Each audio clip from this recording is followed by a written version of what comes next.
Hello दोस्तों, क्या आपने कभी सोचा कि शहरों में जल स्तर भूमि के बहुत नीचे क्यों चला जाता है? कि वहाँ पर नलकूप नलकूप या हैंडपैप लगाकर भूमि से पानी निकालकर पी पाना कितना मुश्किल होता है। लेकिन वही देहात में जब आप जाएंगे तो 25 से 30 फुट के अंदर ही क्या होता है, आप जब नल धंसता है तो 25 से 30 फुट पर ही क्या है, पानी जल मिल जाता है। और शुद्ध पीने के लिए 40 से 45 फुट के अंदर ही शुद्ध पीने के लायक जल देहातों में मिल जाता है। लेकिन वही शहरों में क्या होता है कि जल स्तर इतने नीचे तक चला जाता है, इतने नीचे तक चला जाता है कि नल लगाकर या हैंडपैप गाड़ कर क्या है, पानी प्राप्त करना क्या मुश्किल हो जाता है। कहीं कहीं तो 400 500 फुट तक क्या होता है, मिलता ही नहीं है। और कहीं मिलता भी है तो बहुत मिनट चलाने के बाद ही एक आध लीटर पानी का बहुत मुश्किल से क्या निकल पाता है। लेकिन इसका मुख्य कारण क्या होता है, क्या आप जानते हैं? इसका मुख्य कारण होता है निर्माण कार्य जो शहरों में होता है। क्या होते हैं, पक्की पक्की मकानें जो बनती हैं शहर में, क्या ज़्यादातर बिल्डिंग बना हुआ है, इसलिए उसको शहर कहा जाता है। वहाँ पर बड़े बड़े उद्योग धंधे हैं, बड़े बड़े मकान वहाँ पर बने होते हैं, बड़े बड़े पक्के क्या होती है, पक्की नाले बनी होती हैं। तो जब बारिश होता है तो वहाँ पर क्या होता है, खुला मैदान नहीं होता है, उतना खुला मैदान नहीं होता कि बारिश का पानी क्या उस भूमि के माध्यम से के उस खुले मैदान में जो भूमि होती है, खुली भूमि होती है, उसके माध्यम से पानी क्या है भूमि के अंदर रिसाव होकर जमा हो सके। लेकिन देहातों में क्या होता है, गाँव में क्या होता है, ग्रामीण क्षेत्रों में क्या होता है, चारों तरफ खुले मैदान होते हैं, खेत खलिहान होते हैं। ठीक है, तो यहाँ जब बारिश होती है तो क्या होता है, इन्हीं खेतों में पानी एकत्रित होते हैं और इसी भूमि के माध्यम से वो क्या होते हैं, वो जल क्या होता है, जल का स्तर का धीरे धीरे वो पानी, बारिश का पानी रिस का धीरे धीरे क्या भूमि के अंदर जाता है। और फिर भूमि के अंदर क्या होता है, वो पानी जाकर एकत्रित होता है जो पीने के लायक होता है, शुद्ध बिना फिल्टर किए। आप देहात में जो शहर के लोग हैं, जो शहर के दोस्त हैं, शायद ही उन्हें पता होगा कि हम ग्रामीण क्षेत्र में जहाँ रहते हैं, हम गांव वाले क्या करते हैं, सिर्फ नल क्या होता है अपनी भूमि में जमा दिया जाता है, गाड़ दिया जाता है, और उस नल को चला कर क्या है हम पीने योग्य का पानी प्राप्त कर लेते हैं। हमें कहीं फिल्टर करने की आवश्यकता नहीं होती है। एक नंबर शुद्ध पानी होता है, शुद्ध जल होता है, एक नंबर शुद्ध जल होता है। अब और पूरा एकदम जो बोला जाता है ना कि उसमें, और आप शहर में जो दूध होता है जितना फायदा करता है, हमारे ग्रामीण क्षेत्र का जल में इतनी ताकत होती है, वो उतना खनिज तत्व तो उसमें होते हैं, उतना वो फायदेमंद होता है। तो कहने का मतलब यही है कि ग्रामीण क्षेत्रों में जल स्तर का इतनी आसानी से प्राप्ति इसलिए हो जाते हैं क्योंकि बारिश का जो पानी होता है, जब बारिश होती है तो भूमि के माध्यम से पानी क्या होता है, रिसाव होकर भूमि के अंदर जाता है, एकत्रित हो जाता है। लेकिन जो मान लीजिए जो पर्वत हैं, जो पहाड़ है, तो वहाँ तो बात ही अलग है, क्योंकि वहाँ पर जल का रिसाव क्या धीरे धीरे होकर क्या वहाँ एकत्रित तो नहीं हो पाता है। लेकिन जो शहर जो पहाड़ों पर नहीं बसे हुए हैं, जो कभी वो भी क्या खेत खलिहान थे, तो वहाँ पर भी क्या जल का स्तर क्या ऊपरी सतह पर होता था, और क्या वो भी 25 फुट 30 फुट 40 फुट 50 फुट के क्या गहराई के अंदर का आसानी से वो जल क्या प्राप्त हो जाते थे। लेकिन आजकल आप देखिए जो कुएं होते हैं वो क्या सूख गए हैं। ठीक है, आजकल कुएं सूख गए हैं। इसका कारण क्या होता है, जैसे जैसे शहर बसता जाता है तो मकान बनते हैं, तो मकान वो बारिश होती है तो क्या बारिश का पानी क्या होता है छत पर एकत्रित होता है, और वो क्या होता है छत से वो पानी बहकर नाले में चला जाता है। खुली भूमि नहीं होती है कि जहाँ पर क्या वो पानी भूमि के अंदर रिसाव करके भूमि के अंदर जाए, जगह बचा ही नहीं है। चारों तरफ क्या शहर में क्या कई कई किलोमीटर तक क्या है पक्की सड़कें बनी हुई हैं, पक्की बड़े बड़े मकान बने हुए हैं, पक्की नाले बने हुए हैं, तो जल का जो रिसाव होता है हो नहीं पाता है। तो धीरे धीरे क्या हुआ, वहाँ का शहरों का जो जल स्तर है धीरे धीरे नीचे वो चला गया। जैसे जैसे जल का दोहन होता गया धीरे धीरे वो नीचे चला गया। तो इस पर मैं चिंता जाहिर इसलिए कर रहा हूँ जल संकट को लेकर। जो नदियाँ हैं, जो समुद्र हैं, जो तालाबें हैं, वहाँ तो पीने योग्य पानी अभी भी है। समुद्र का पानी तो खारा होता है, लेकिन पीने योग्य उसको भी अब बनाया जा रहा है। लेकिन कहने का मतलब नदियाँ भी क्या धीरे धीरे प्रदूषित हो रही हैं। एक समय ऐसा भी आएगा प्रदूषण पर के नियंत्रण नहीं पाया गया, प्रदूषण को कम नहीं किया गया, क्या होगा, नदियाँ का जल शायद ही पीने योग्य बचे। लेकिन जो भूमि के अंदर जो जल रिसाव करके जो जाता है वो हमेशा पीने योग्य होता है, वो प्रदूषित कभी भी नहीं हो पाता। लेकिन आजकल जो खेती बाड़ी में जो जहरीले जो भी छिड़काव वाली जो भी क्या होती है, जो दवा डाली जा रही है वो भी कहीं ना कहीं क्या जल के रिसाव के साथ साथ क्या है वो भी भूमि के अंदर जा रही हैं और जल को क्या प्रदूषित कर रही हैं। लेकिन इसको क्या इस पर तो कंट्रोल पाया जा सकता है। लेकिन अगर जल ही न हो, भूमि के अंदर जल का रिसाव ही न हो पाए तो सोचिए कितनी बड़ी संकट आने वाले समय में क्या होगा। आने वाली पीढ़ियों को शायद ही पता होगा कि धरती के अंदर क्या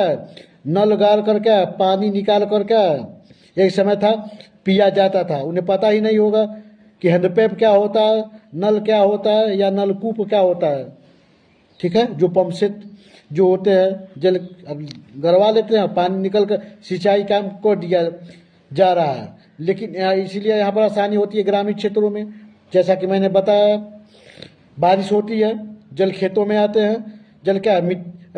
जो खेत का है वो मिट्टी के हैं, चारों तरफ मिट्टी है। तो इन मिट्टियों के माध्यम से जल रिसाव करके धीरे धीरे जमीन के अंदर भूमि के अंदर क्या वो चला जाता है और एक जगह जाकर वह एकत्रित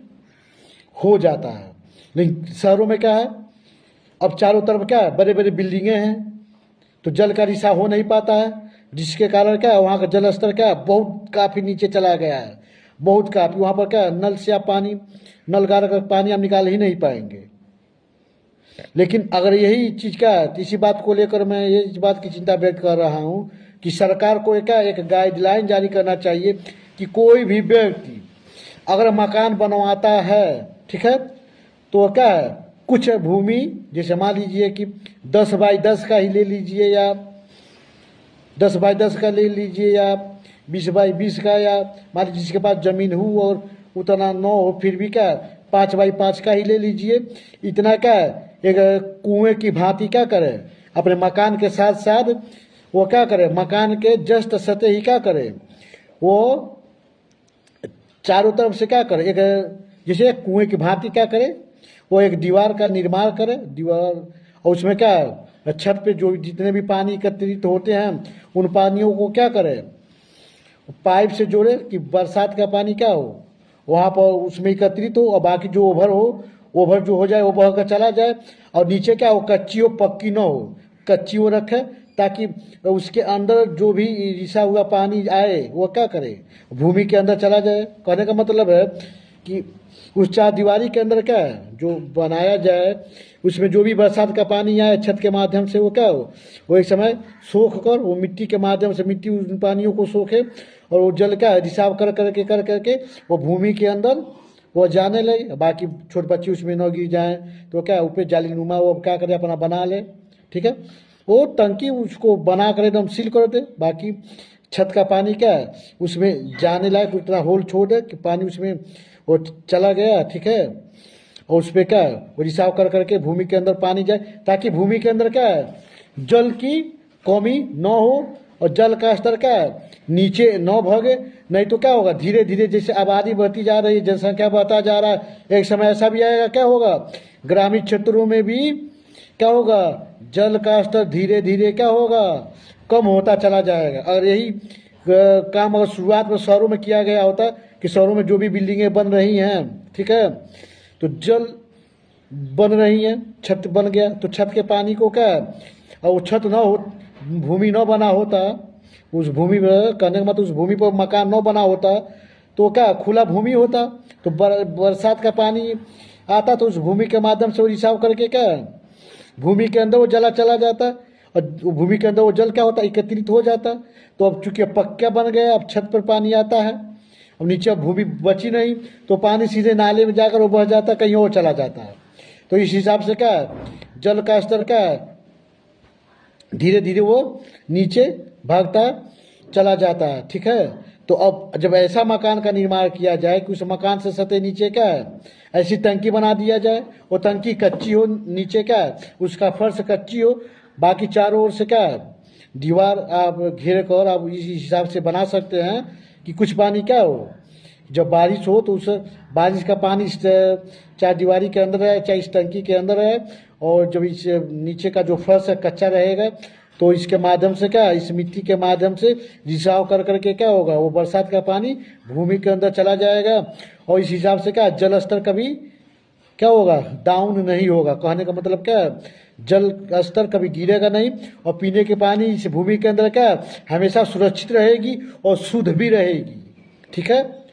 तो भविष्य में अभी देखने के लिए तो यही अजीब लग रहा होगा कि अरे इतनी बड़ी संकट आई थोड़ी ना, लेकिन एक समय ऐसा भी आएगा धीरे धीरे का, जहाँ पर शहर बन रहे, अब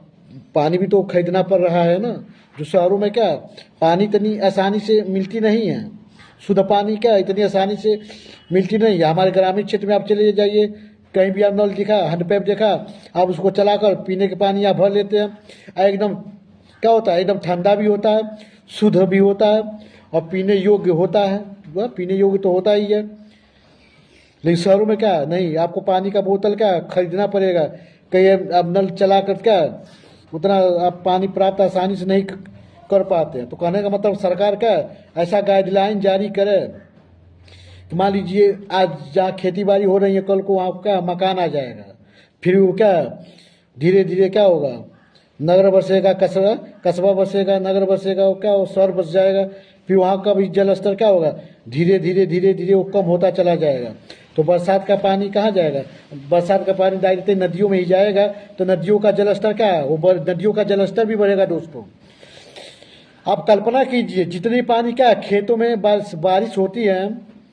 इतना पानी गिरता तो क्या है, तो कहीं ना कहीं कुछ पानी का रिसाव करके जमीन के अंदर भी चली जाती है, तो पीने योग्य क्या वो सेफ रहता है, सुरक्षित भी रहता है। और जब वही चारों तरफ क्या होगा, पक्की रोड, पक्की मकान, पक्के नाले बन जाएंगे, तो बरसात का पानी क्या होगा, जमीन के भूमि के अंदर रिसाव करके किनके माध्यम से जाएगा, उसके रिसाव करने के लिए तो भूमि चाहिए, जमीन चाहिए। तो जब होगा नहीं तो बताइए वो जाएगा कहाँ से, और जब नहीं जाएगा तो नाले के माध्यम से बहेगा, तो क्या हो, कहीं ना कहीं क्या नदियों का जलस्तर भी क्या होगा, धीरे धीरे वो भी धीरे धीरे क्या होगा, वो भी बढ़ेगा, बढ़ेगा ही बढ़ेगा। और सबसे बड़ी क्या संकट इसमें क्या आएगी, नदी का जल कब तक शुद्ध रहेगा इसका भी कोई गारंटी नहीं है, धीरे धीरे क्या है प्रदूषण बढ़ता ही जा रहा है। ठीक है, तो भाई वो भी ध्यान में रखकर भाई चलना होगा। भूमि के अंदर जल हमेशा सुरक्षित होता है और शुद्ध रहता है, और इससे लाभ भी होता है, भूमि भी बंजर नहीं होती है, भूमि को ज़्यादा सिंचाई की क्या होती है आवश्यकता भी नहीं पड़ती है। लेकिन आप शहर में चले जाइए, इसका उल्टा ही होता है। इसलिए होता है क्योंकि आज वहाँ क्या बड़े बड़े बिल्डिंगें हैं, बरसात का पानी क्या रिसाव करके भूमि के अंदर वो जा ही नहीं पा रहा है। ये कहने का मतलब अभी भी जहाँ पर नहीं बन पाया है, तो ऐसी टंकियों को क्या बनाने के लिए कहा जा सकता है कि भाई आप 10 फुट ऊंचाई ले लीजिए या 15 फुट ऊंचाई ले लीजिए, 5x5 का या 10x10 का जो भी है आप बनाइए, ऊपर से लिंटर डाल कर उसको पैक कर लीजिए ताकि कोई भी बच्चा उसके अंदर जाकर न गिरे। ठीक है, अब उसके अंदर टोटी भी बना सकते हैं, और नीचे जब आप उसको बनाए तो नीचे क्या है भूमि पक्की न हो, ठीक है, उसका फर्श क्या पक्की ना हो, ताकि आपके छत का पानी जब उस टंकी में जाए तो क्या उस टंकी का पानी क्या करे रिसाव करके भूमि के अंदर चला जाए, और जब वो टंकी भर जाए बरसात के पानी से तो जो ओवर वाला पानी है उसको बहने के लिए आप नाले में छोड़ सकते हैं। लेकिन मान लीजिए अगर 10 फुट ऊंचाई का 10x10 का आप कोई टंकी बना लिए हैं और 10 फुट उसकी मान लीजिए ऊंचाई भी है, तो सोचिए उसमें कम से कम कई सौ पानी तो आराम से तो आ ही जाएगा। हाँ, मान लेते हैं अगर 200-400 पानी 200-400 लीटर, मान लीजिए उसमें अगर 500 लीटर अगर पानी आ गया तो कम से कम 500 लीटर पानी तो भूमि के अंदर रिसाव करके जाएगा। एक घर से 500 लीटर